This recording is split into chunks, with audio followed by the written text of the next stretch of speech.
Time to fire away for the news review. We're getting into the papers this morning. But right before we get to announce our guest this morning, let me just announce to you that this segment is proudly supported by Endpoint Homeopathic Clinic. And they are offering you free prostate screening, free female fertility screening. If you don't take advantage, I don't know what you want. In our world nowadays with all these health complications, Endpoint Homeopathic Clinic is the place to go to. And they're located across the country. Let's start with here in Accra. Spintex, opposite the Shell signboard. There's Kumasi, Kronumabwe here behind the Angel Educational Complex. There's Takrady, Anaji Estate is where you can find them. In Tema, it is Community 22. In Techiman Hanswa, and it's Siama and Zima. You'd like to pick your phone and call them, right? The numbers to call, 0244 867 068. 0244 867 068. Alternatively, you could call 0274 234 321. 0274 234 321. Endpoint Homeopathic Clinic, the end to chronic disease. But only the start of the news review, and we're joined by energy analyst Kojo Poku. Kojo, a very good morning to you. Good morning, Ben. How are you? I'm well. How about you? I'm very well, Ben. Well, Ben, is it Angola's Independence Day, or now you decide to join the Angolan team? What? Is it because of the colors I'm rocking this morning? Yes. The colors. You're wearing the Angolan jersey very brilliantly and smart.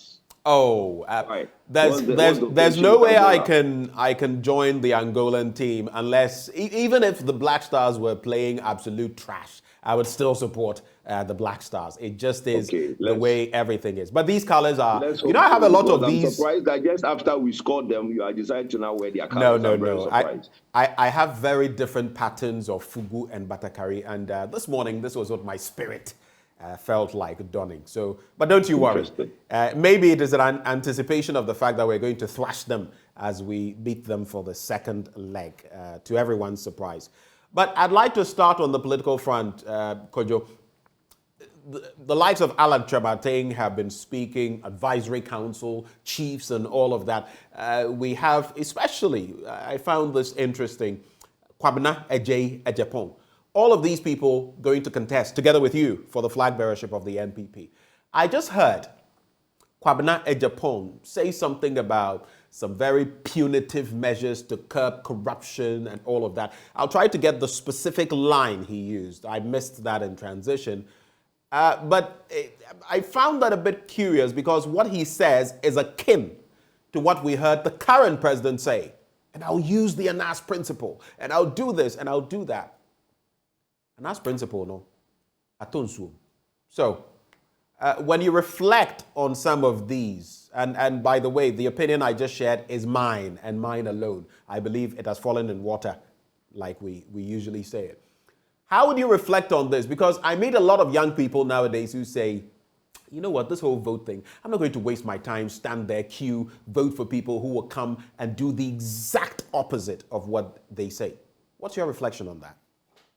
Well, and to add, Kojo, my apologies. How would you fight corruption so that you can also tell us what you would do?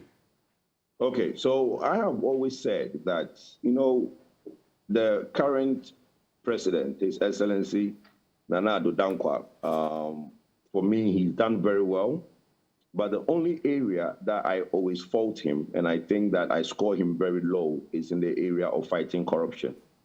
The reason being that, look, he's a lawyer, and he has known the judiciary process and the court process and how slow it is in getting justice for the nation or releasing people if they are not guilty.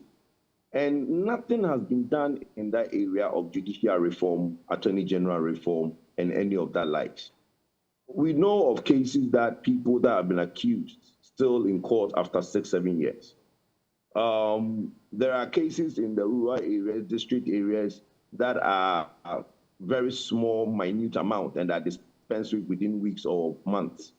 Right? Now, we come where somebody has taken billions and billions of dollars and the cases drag on and drag on and drag on. For me, this dispensation has not done well or has not done enough in corruption, as everybody points out. I, Kojo Poku, have always said that I have petitioned the special prosecutor on these meters. Okay, there were some meters, supposed meters that were imported by a company called LNR. Right, I remember. There was this group that was brought in by Safumafu and were paid $1 million to do some investigation. And that company did a very brilliant investigation, but for some reason, the report that they ended up with was shelved. When my institute did the release on the LNR metering ECG, this is something that goes into about $50-something million, right? Now, we now petitioned, the company gave us the report that they did that was shelved by the government. We found it very strange because that investigation was very detailed and had all the evidence attached. They tracked the money, where the money went, who took what, and names. Names were in this report. So when we took that, we basically put a letter on top of it and petitioned the special prosecutor. We only got a reply that, yes, we received your petition and we will look into it. As I speak to you today, nothing. Okay? So for me, it's sad that we are fighting corruption the way there are a lot of people that should clearly be in court fighting for their life or should be in jail. And to your question, how would I fight it? I have put out there numerous of reforms that I would do. One, I think that all criminal cases should not last more than 2 years. So we should reform our judiciary and court processes so that the appeals, the initial rates and all those things, all that, okay, is done and the trial within 2 years. Then you need to reform the Attorney General. The biggest problem in the courts is how our Attorney General is more like the civil service bureaucracy. So when somebody is writing to the Attorney General, he writes to the Attorney General himself. Maybe a state solicitor went to court. There is a writ that is to be filed. When they serve the Attorney General, it goes to the Attorney General himself. Then it goes through the bureaucracy before it gets to the state attorney. Let's say the adjournment in court was for 4 days. By the time the state attorney goes to court in 4 days, the writ that was served in the last adjournment has not gotten to him or her. Okay, so we need to reform the Attorney General. Thirdly, I will put an Attorney General lawyer or an attorney, state attorney, in every ministry. The case where the Attorney General is one ministry and there are other government ministries, and whenever there is supposed to be a court case involving other ministries, there is now a request for information back and forth from other ministries and Attorney General. That causes a lot of delay. If there is an state attorney, right, an Attorney General lawyer situated in every ministry permanently, then they will handle these cases on behalf of those ministries. So they are privy to all the documentation in the ministry, so there is no back and forth. These are the things that will cut the time. Look, right. Ghanaians don't hate going to court. Ghanaians just don't like their time to be wasted. And currently, our cases, when you take a case to court, nobody wants to go through. Look, I have a civil case that has gone 12 years. Just a simple case of, I've bought a house, give me the key, I won't give you the key. That case is gone 12 years. Why? Well, it may not be as simple as you put it, but I get the point. I get the thrust of your argument. My dear, it is as simple as I put it, but the lawyers have a way of just taking dates. You go to court, and lawyer said, "Oh, my lord, my other colleague went to Takrady. Can we take a date?" Then they will look to us. Okay, I can take this date. Okay, they take a date. The next adjournment will come. Then the one person will say, "Oh, my lord, this. Okay, we have found something. He has not received it. Okay, can we take a date?" And every time they take a date is almost 2 weeks, 3 weeks. It's never, and the court calendar is only 8 months, and they have vacations. So you realize that in all, you're actually having only 6 months in a year of judiciary time. And the lawyers will take and prolong these cases. I don't know if you've had a case in court before. You'll be surprised. I have one that I have started recently. I have sued a company. I have sued one telco. Just to hear the rates has taken 3 months just to hear the rates. So those are reforms that we sorely need in our judicial system. And yes, you speak of some intentional procrastination that sometimes happens for whatever reasons we know in the judicial system. But as we keep putting them out there, maybe you should also put a petition to the Chief Justice in Indiabwa on some of these matters to see how they can be dealt with. After all, you aspire to be president, so maybe you could put in a petition as well. And it would be interesting to the find best out way if is you that if you be ever became president, I'll change president. them. It would be interesting to find out how you would bring reform to that from the executive angle, joining with the judiciary. But let's get into the papers. The Ghanaian Times, turmoil in the NDC over ministerial approval as former President Mahama party minority leader labeled voting as betrayal. We saw a number of posts from Fiavi Kwete, who is the secretary of the party.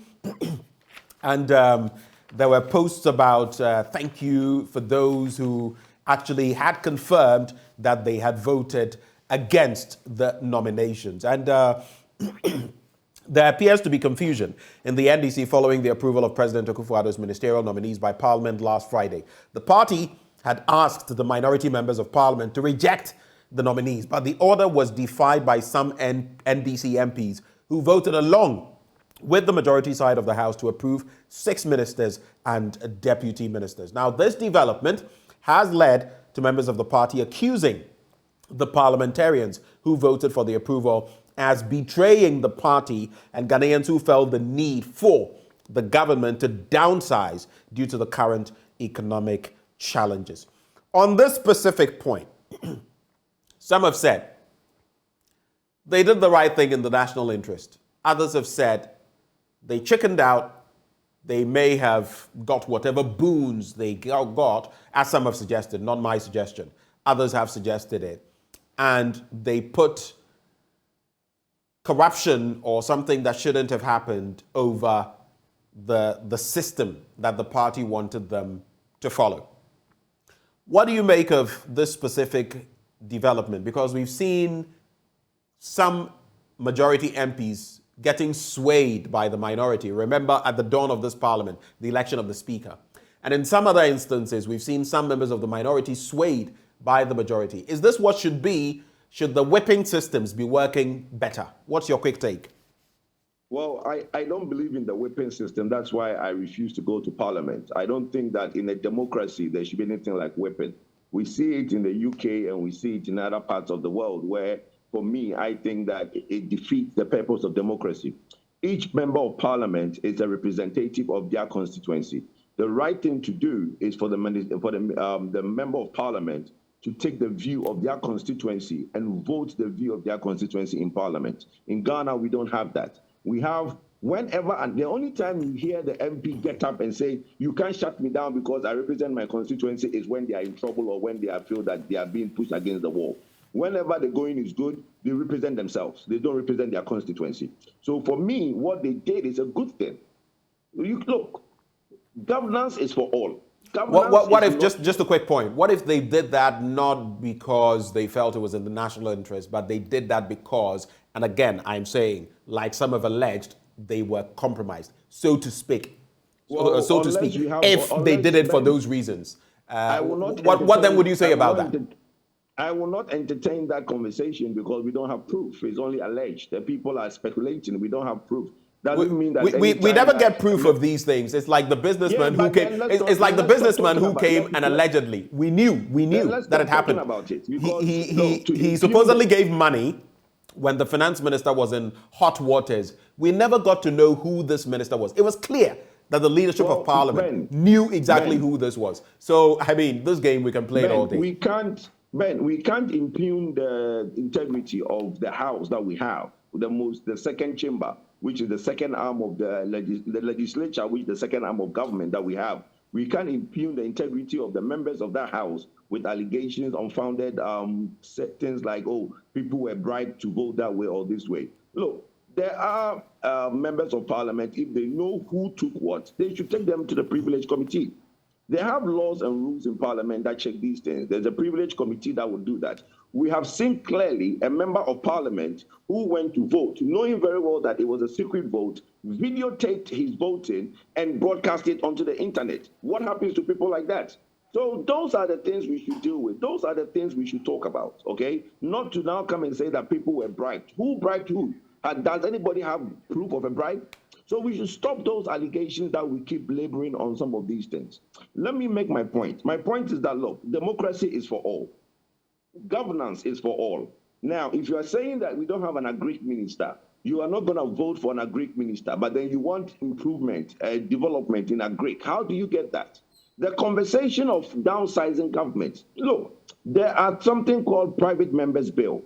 If the minority feels so strongly about the size of government, they should introduce private members bill to amend part of the constitution that will force the executive to reduce the size of to what end? To what end? We know the numbers in parliament. This president, from the standpoint of the executive, has not shown any willingness to downsize. I mean, to be fair, just let me make my point and I'll let you come in. To be fair, we moved from about 126 ministers, decreased in certain areas. Now we're at 86. But after the calls, for how long the calls have been going in terms of reducing the size of government, it doesn't appear we're going any further. Well, plus, with the numbers in parliament, there's not much you can do. Well, you can, because, Ben, listen to me. That is the act of the executive.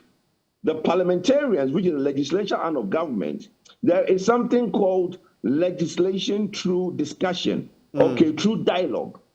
There are members on the majority side who feel strongly that there's a lot in parliament. My point is that there is an act in our constitution that says that, there's an article in our constitution that says that majority or more than 60% of our ministers have to come from the legislature. Okay? Are the legislature prepared to amend that? They wouldn't. Let's ask any parliamentarian if they are prepared to amend that act in that article in our constitution where it says that the majority of ministers have to come from parliament. Would they reduce that number? Well, you're corroborating my point exactly. So again, yes, but the point is that it's both sides. So it's not only minority or majority side. MPP, NDC side parliamentarians will not amend that act. All right, because they benefit from it. I think there's clarity on that. Let's make some tracks. There's also this one interesting bit. Alleged coup plotter McPalm dead. You remember him. The chief executive officer and owner of Citadel Hospital at Alajo, Accra, Dr. Frederick Yao McPalm, one of the 9 persons standing trial for abetment of crime and alleged treason, has passed. Now, Dr. McPalm was said to have collapsed in his house and was rushed to the hospital where he was pronounced dead. The medical practitioner, a member of Take Action Ghana, a group allegedly formed to cause social change, read medicine in the United States of America. Until his death, he was standing trial together with 2 senior military and police officers, Assistant Commissioner of Police, Dr. Benjamin Agojo, Colonel Samuel Gameli, and civilians brought before the Accra High Court. We know recently that some others tied to a similar situation received hefty sentences of about 5 years each. And that is the sad development there. Dr. McPalm has met his maker. Ghana Rice Project, Thai companies sign MOU for rice production. There's also US Veep arrives in Ghana for 3-day state visit. And there's 7 perish in ghastly road crash. 6 others injured in Akusekpong highway accident. Very sad development there. Let's make some tracks, get into the next story. Daily Guide newspaper. Kamala Harris lands in Ghana. And there's also commission demarcates land for Naijong Teshi Nungwa. There's also NDC cries over minister's approval and coup, doctor, coup in quote, dead. 2 Supreme Court nominees finally approved. Let's go to page 3 very quickly on that one. Vice President of the United States, Kamala Harris, has arrived in the country on a 4-day diplomatic visit, being part of a tour by the U.S. Vice President to some African nations. The visit's aimed at, among other things, deepening the long-existing bilateral ties between Ghana and the U.S. while seeking other common avenues to explore, especially on the economic front amidst competition from China. She's expected to make trips to Tanzania and Zambia afterwards. What do you make of this visit, and how can Ghana harness the most of it? Yes, we all know the footprint of the Americans on the continent, what China has done, what Russia is trying to do, what the Americans have done in the past. But how do you think we can make the most out of this visit, Kojo Poku? If you were president, what would you do? In every conversation, there should be an equal footing in that conversation. Ghana has not grown as a nation. Since independence, we say that we are 65 years old, but we have not grown to the point where in our conversation or in our relations and dealing with the USA, it's on equal footing. That is what needs to be done. The relationship is still, or the conversation is still more of a boy to master conversation. You cannot underestimate the fact that The US look down on us when they talk. They dictate to us. They are not having a conversation with us. Those are strong words to say the US looks down on us. So to speak, it isn't exactly politically correct, Kojo. Well, have you seen the video around the social media where all the staff at the airport are being screened by the US before they go to the airport? Have you seen that video? Which airport? Kotoka?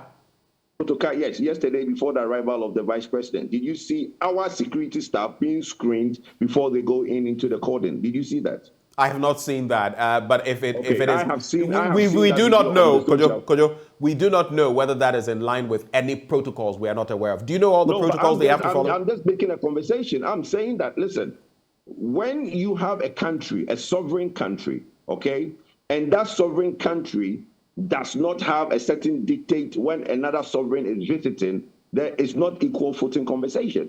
That's the point I'm making to you. Yesterday, most times when you now have certain things happening, go and find out what happened at Kotoka yesterday. They take over the airport because the vice president is coming in. When Nana Addo is entering the US, we don't take over their airport because our plane is landing. Do we do that? We don't. So that's them saying that the conversation is not equal power. The US is a world power, it's a superpower. We are not. We are sub-Saharan Africa. There was a law enacted called AGOA. Do you remember AGOA? I remember. African Growth and Opportunity You're speaking of Act the Africa Growth and 2000. Opportunity Act, right? Yes, enacted in 2000 to help us to do bilateral trade. What happened to that? Have you seen any industries in Ghana today still shipping stuff to the US under AGOA? It's been extended to 2025. So what I'm saying is that, look, we need to grow as a nation. And the only time countries take you serious is if you grow. Because nobody will take you serious if you don't grow. Okay? We need to grow. And 65 years after independence, we have not grown to the level where every country basically talks to us in a way that they think that, look, it's a boy-master conversation. I think we should move away from that. And that's what I seek to do, to grow Ghana to the status where we are no longer being looked down upon and being spoke to like a boy-to-master conversation. That's what I think Ghana should do. All right. Thank you very much for those thoughts. It just reminds me of another video that has been in circulation. I believe, if I'm not mistaken, it is Sir Obafemi Awolowo. I could be mistaken, but I think he is the one. In a video from way back, I'm talking about the 70s, late 70s or early 80s, when he led Nigeria and how he was welcomed in the United States. You should have seen the pomp, the pageantry, the dignity. And today, would any African leader get that if they were, in the United States or headed there? So we had the capacity. In fact, we had it all and we blew it. That is basically it. You cannot, in the international polity, okay, in the international scheme of things, you cannot expect powers or superpowers to give you or ascribe to you powers you do not have. We're a small country, large population, all the same, large on human resource, large on natural resources. We've simply not used them, and because of that, we'll always be at the butt of certain things. It is our reality. And until our leaders do something different, we can't expect anything else. Man, that's why I'm saying that we have not grown. Right. If we have grown, then we will be called equal at a point. There are countries much smaller than us. What's the population of Switzerland? Find out. Right. You think Switzerland is They're a very small country. Population? Very small country, right. But they are on equal footing. Right. With the United States. Let's make tracks, Kojo. So the Finder, anger in NDC over approval of new ministers. It appears all the papers are capturing that. Economy, food security, investments top Kamala Harris's trip to Africa. And IMF tells external creditors to support Ghana. Government hopeful of securing financing assurance soon. I've seen the IMF, talking to the creditor community, talking about, look, aiding Ghana. But it appears the process isn't going to be as simple as we anticipated. From last year, at the end, we were told this would be quick. We were told first quarter of this year. In fact, in January, at a point. That didn't happen. March has also not happened, at least as of now. What do you foresee as far as getting an IMF deal, brokering it? What do you foresee in the next few days? Ben, that is why I said at the end of that negotiation that there wasn't any negotiation. You remember the presidency came out and said that we've negotiated the IMF deal in record time. And I have said that we didn't negotiate. We were told what to do in record time. And clearly, from what is happening, it shows clearly that we were told what we have to go and do. Right. Okay. Because if you see all the things we are trying to do, it's like we've been given a shopping list. Okay. And we need to tick them off. So what Ghana is finding difficulty in doing is, example, we go to China and tell China that, look, we need to renegotiate your debt because IMF says that we should. Right. And China is saying, from what I'm reading, China is saying that, look, no, if you want us to renegotiate or restructure our debt, then the World Bank and the IMF should also restructure and renegotiate their debt. Because if you look at the way the restructuring was done, the IMF and the World Bank debt was not affected.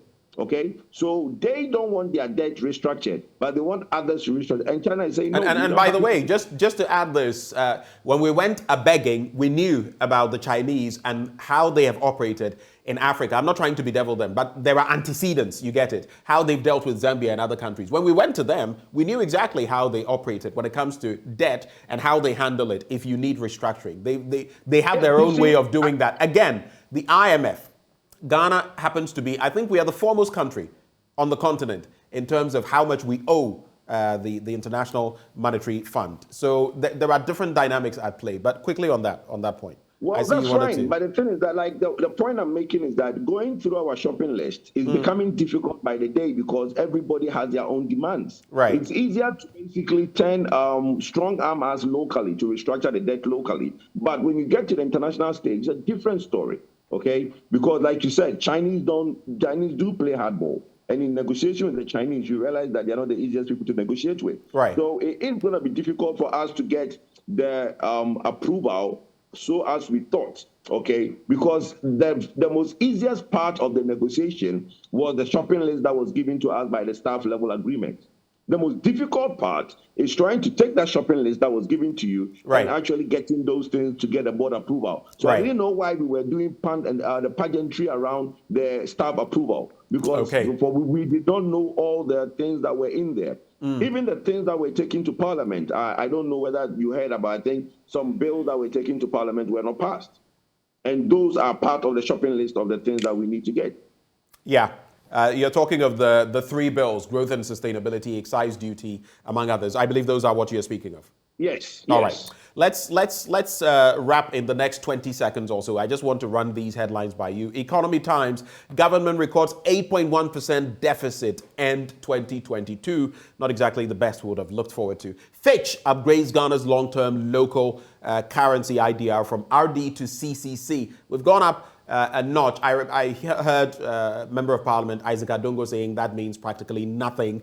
And new tax measures deepening tax burden of the few. That's according to Dr. Ali Nachia, my former lecturer, talking about some of those bills you are speaking of. You can pick one of those subjects and in some 20 seconds wrap. Well, I would say that we should stop looking at these international agencies for credibility or otherwise. Look, we need to grow the nation. We need to look internally and do what Ghana do best. Okay, tighten our belt, grow our nation. Forget what others' ratings give you.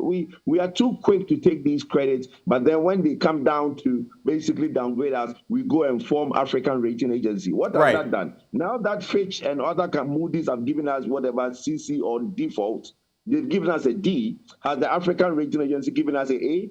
They have not. So what was the point going to form African Rating Agency, saying that Moody's and Fitch are unfair to Africa? Right. Look, grow your nation, concentrate, save money. By so doing, others will come and invest in your country. By so doing, others will give you praises and you get the ratings that you deserve. Let's stop focusing on those things and grow Ghana for Ghanaians. That's the most important thing. Thank you, Kojo, for joining us once more, and we're very grateful for your time. Kojo Poku is an energy analyst. I wish you the best of the day, sir. Right before we go, happy birthday to Dr. Frank Odame of Medifem Multipurpose Hospital and Fertility Center. You've given hope to many families and put smiles on countless faces. Your kindness is indeed rare, or your kind is indeed rare. Keep soaring, keep shining, keep winning. It's from the Odames and the many families you have been a blessing to. Before we get into sports, just to reiterate, this segment is always brought to you by Endpoint Homeopathic Clinic. They're offering you free prostate and free female fertility screening, gratis. You can find them in Accra, Spintex opposite the Shell signboard, Kumasi Kronoma Buehia behind the Angel Educational Complex, Anaji State in Takrade, Community 22 in Tema, Tichiman Hansua, and Esiama in Zema. You can reach them on 0244 867 068 or 0274 234 321. Endpoint Homeopathic Clinic, the end to chronic disease. You're expecting the best in sports locally and internationally. That is coming your way shortly in our sports segment.